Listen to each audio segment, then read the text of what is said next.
जय श्री कृष्णा। तुलसी में रोज जल चढ़ाने और तुलसी के पास दीपक जलाने से क्या फल मिलता है। एक बार की बात है, देवी सत्यभामा भगवान श्री कृष्ण के पास आती हैं और उनसे पूछने लगती हैं कि हे स्वामी, आप नित्य तुलसी को जल देते हैं और देवी रुक्मणी नित्य तुलसी के पास दीपक जलाती हैं। इसके पीछे क्या रहस्य है? कृपया आप मुझे तुलसी को जल देने और तुलसी के पास दीपक जलाने का महत्व सुनाइए। भगवान श्री कृष्ण कहते हैं, हे देवी सत्यभामा, तुमने बहुत ही महत्वपूर्ण प्रश्न किया है। देवी तुलसी लक्ष्मी जी का ही अवतार हैं। देवी तुलसी भगवान विष्णु को अत्यंत प्रिय हैं, इसलिए यह मुझे भी सबसे अधिक प्रिय है। मासों में कार्तिक और वनस्पतियों में मुझे तुलसी प्रिय है। जो भी मनुष्य तुलसी को जल देता है, उस पर मेरी कृपा सदैव बनी रहती है। जो भी मुझे तुलसी पत्र डालकर भोग चढ़ाता है, मैं उसे प्रेम से स्वीकार करता हूँ। तुलसी पत्र के बिना मैं किसी भी प्रकार का भोग स्वीकार नहीं करता हूँ। हे देवी, अब मैं तुम्हें तुलसी को जल देने और तुलसी के पास दीपक जलाने का महत्व सुनाता हूँ, इसीलिए इस कथा को ध्यान से सुनो। भगवान श्री कृष्ण कहते हैं, हे देवी, मध्य प्रदेश में श्याम शर्मा नाम का एक वैश्य अपनी पत्नी के साथ रहता था। उसके पास किसी भी चीज़ की कमी नहीं थी। ईश्वर की कृपा से उसके पास सब प्रकार से सुख और ऐश्वर्य थे, किंतु उसे एक दुख था कि उसकी कोई संतान नहीं थी, जिस कारण वह सदैव ही दुखी रहा करता था। अनेक उपाय करने के पश्चात भी उसे संतान प्राप्ति नहीं हो पा रही थी। उसने अनेक दान धर्म किए, अनेक प्रकार के वैद्य बुलवाए, नाना प्रकार के उपचार भी किए, लेकिन किंतु कोई भी परिणाम नहीं निकला। एक दिन वह वैश्य महामुनि वशिष्ठ जी से मिलने के लिए उनके आश्रम पर जाता है। मुनि शर्मा का स्वागत करते हैं और कुशल मंगल पूछते हैं। श्याम मुनि वशिष्ठ जी से कहता है, मुनिवर, मैं दुखी हूँ। मेरी कोई संतान नहीं है और संतान के बिना मेरा उद्धार कैसे होगा? मुझे कृपया करके रास्ता दिखाइए।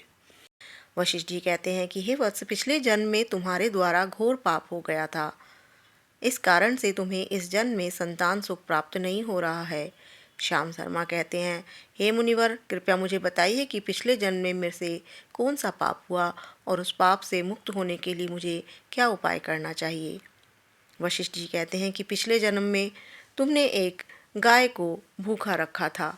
तुम्हारा जन्म एक धनवान कुटुंब में हुआ था। तुमने एक गाय को अत्यंत दुख दिया था। एक दिन एक गाय भूख और प्यास से व्याकुल होकर तुम्हारे द्वार पर आई थी, किंतु तुमने उस गाय को न रोटी खिलाई, न चारा खिलाया, न ही उसे जलपान कराया। तुमने बड़ी ही निर्दयता से उस गाय को अपमानित करके घर से निकाल दिया। उस गाय ने अभी अभी बछड़े को जन्म दिया था। वह भूख से व्याकुल होने के कारण वहीं पर मूर्छित होकर गिर पड़ी। उस दिन वह अपने बछड़े को दूध नहीं पिला पाई, इसलिए गाय ने तुम्हें श्राप दे दिया था। इस गाय के श्राप के कारण ही तुम्हारी ऐसी दुर्दशा हुई है। उसी के कारण तुम्हें इस जन्म में संतान की प्राप्ति नहीं हो रही है। वशिष्ठ जी की बात सुनकर श्याम शर्मा को बहुत दुख हुआ और स्वयं को कोसते हुए कहने लगा कि मैंने कितना बड़ा पाप किया। एक दुखी गौ माता की सेवा नहीं की, बहुत बड़ा अपराध मुझसे हो गया। अब उसी का दंड मुझे भोगना पड़ रहा है। फिर वह वशिष्ठ जी से कहता है कि मेरे इस अपराध का कोई उपाय बताइए, मैं इसका प्रायश्चित करना चाहता हूँ। तब मुनि वशिष्ठ कहते हैं कि इसका एक ही उपाय है, तुम प्राप्ति के लिए पुत्रेष्ठ यज्ञ करो। इस यज्ञ के स्वरूप तुम्हें संतान की प्राप्ति होगी। इस यज्ञ में तुम ब्राह्मणों को भोजन कराओ, वस्त्र और गाय का दान करो, तभी तुम्हें इस पाप से मुक्ति मिलेगी। श्याम शर्मा वशिष्ठ जी को धन्यवाद देकर वहाँ से चला गया और उनके कहे अनुसार पुत्रेष्ठ यज्ञ कराया। अनेक ऋषि मुनियों को निमंत्रण दिया गया और पुत्रेष्ठ यज्ञ संपन्न कराया गया। ऋषि मुनियों ब्राह्मणों को गाय दान दी गई। यज्ञ के संपन्न होने पर यज्ञ की आग से अग्नि देवता प्रकट हुए और श्याम शर्मा से कहते हैं, हे श्याम शर्मा, आज तुम्हारा यज्ञ सफल हुआ। तुमने पुत्र प्राप्ति के लिए यह यज्ञ किया, इसलिए मेरी कृपा से एक पुत्र की प्राप्ति होगी, किंतु तुम्हारे पुत्र की आयु केवल 18 वर्ष की ही होगी और 18 वर्ष समाप्त हो जाने के पश्चात तुम्हारे पुत्र की मृत्यु हो जाएगी।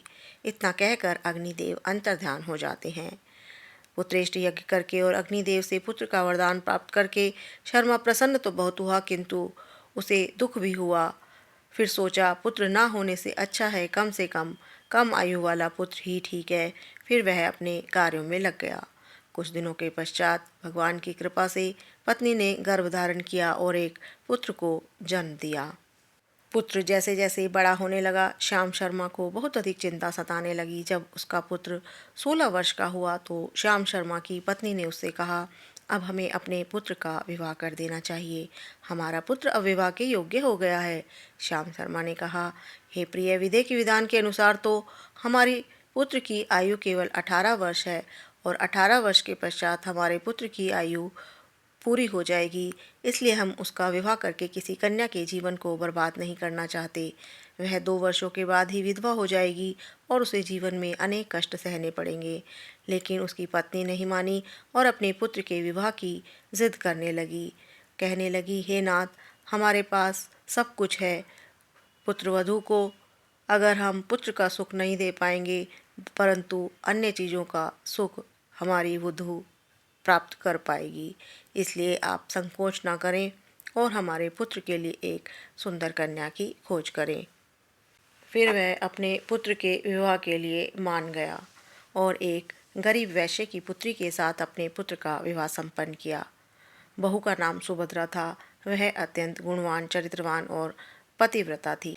वह सास ससुर और पति की सेवा करती थी, बड़े प्रेम से रहती थी, किसी की भी आज्ञा का उल्लंघन नहीं करती थी। इसी प्रकार 2 साल बीत गए और अब वह समय निकट आ गया जब श्याम शर्मा के पुत्र की मृत्यु होने वाली थी। श्याम शर्मा को बड़ा भय लगने लगा। उसने एक दिन अपनी पुत्रवधू को बुलाया और उससे क्षमा मांगते हुए कहने लगा कि तुम मुझे क्षमा कर देना, और पुत्र की मृत्यु का सारी कथा को सुना दिया। सुभद्रा ने कहा, आप ऐसा क्यों कह रहे हैं? मुझसे क्षमा मत मांगिए, मैं आपकी पुत्री के समान हूँ। श्याम शर्मा की बात सुनकर सुभद्रा कहने लगी, मैं आपको वचन देती हूँ कि आपकी पुत्रवधू कभी विधवा नहीं होगी। आपके पुत्र के प्राणों की रक्षा मैं स्वयं करूँगी और आप मुझे बस एक दीपक, जल का घड़ा और एक गाय लाकर दे दीजिए। मैं पति के प्राणों की रक्षा इन्हीं से करूँगी। सुभद्रा की बात सुनकर श्याम शर्मा को बड़ा आनंद हुआ। कहने लगा, जैसी तुम्हारी इच्छा। और उसने ये तीनों चीज़ें सुभद्रा को लाकर दे दी। वह दिन भी निकट आ गया जिस दिन सुभद्रा के पति की मृत्यु होने वाली थी। उस दिन सुभद्रा ने सुबह उठते ही तुलसी को जल चढ़ाया। उसे प्रणाम करते हुए तुलसी के पौधे पर एक चुनरी बांध दी और तुलसी माता से प्रार्थना की, हे तुलसी माँ, मैंने आपको चुनरी चढ़ाई है, आप मेरे सुहाग की रक्षा करना। फिर सुबह के समय यमराज का एक दूत श्याम शर्मा के पुत्र के प्राण लेने के लिए उसके घर पर आया। जैसे ही वह घर में प्रवेश करने लगा, तुलसी के पौधे ने उसे रोक लिया। कहा, हे यमदूत, इस घर में निवास करने वाली स्त्री ने मुझे चुनरी उड़ाई है और अब इसके सुहाग की रक्षा मैं कर रही हूँ। तुलसी माँ की बात सुनकर यमदूत भयभीत होकर पति के प्राण लिए बगैर ही यमपुरी लौट गया और सारा वृतांत यमराज को, धर्मराज को बता दिया। अब यमराज को क्रोध आया और उसने 2 दूतों को भेजा। कहा कि तुम शाम के समय सुभद्रा के घर पर जाना। जब तुलसी का पौधा सो रहा होगा तब तुम उसके पति के प्राण लेकर यमलोक आ जाओ। शाम के समय यमराज के 2 दूत सुभद्रा के घर की ओर निकले। सुभद्रा ने शाम होते ही तुलसी के पास एक दीपक जला दिया और उससे प्रार्थना की, हे दीपक, अब तुम मेरे पति के प्राणों की रक्षा करो। दूत मेरे पति के प्राणों को लेने के लिए आ रहे हैं। शाम हो गई। तुलसी का पौधा सो गया। यमराज के 2 दूत सुभद्रा के घर के सामने आकर खड़े हो गए। जैसे ही यम के दूत सुभद्रा के घर में प्रवेश करने लगे, तुलसी के पास लगाए हुए दीपक ने उनका रास्ता रोक लिया और कहा, हे दूतों, तुम अब इस सुभद्रा के पति के प्राण नहीं ले जा सकते। उस स्त्री ने मुझे प्रज्वलित करके उसके पति के प्राणों की रक्षा करने की प्रार्थना की है, इसलिए अब मैं उसके पति के प्राणों की रक्षा कर रही हूँ।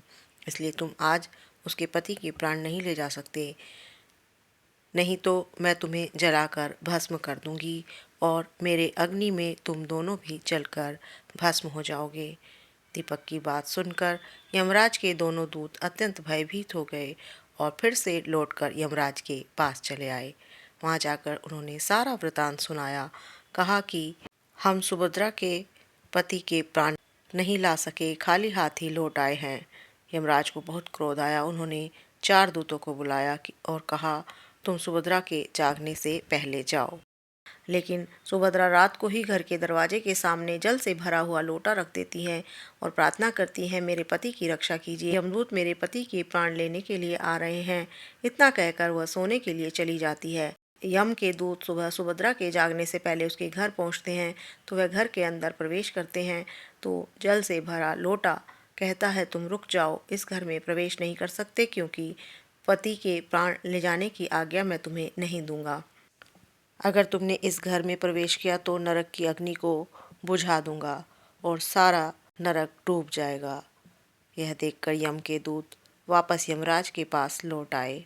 कहने लगे, आपकी आज्ञा का पालन करने के लिए हम गए थे, परंतु सुभद्रा के घर के बाहर रखे हुए जल के लोटे ने हमारा मार्ग रोक लिया और हम वहां प्रवेश नहीं कर सके।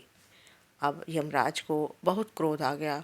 इस बार उसने 8 यमदूतों को बुलाया और कहा, शीघ्रता से जाओ और बलपूर्वक उस मनुष्य के प्राण खींचकर यमलोक लेकर आओ। यमराज जाते हैं, देखते हैं कि उस सुभद्रा के घर के सामने एक गाय खड़ी है। सुभद्रा ने यमदूतों के आने से पहले ही अपने घर के सामने गाय को बांध दिया था। गोमाता से विनती की, हे गोमाता, आज यमदूत मेरे पति के प्राण लेने आ रहे हैं, अब आप ही मेरे सुहाग की रक्षा कर सकती हैं।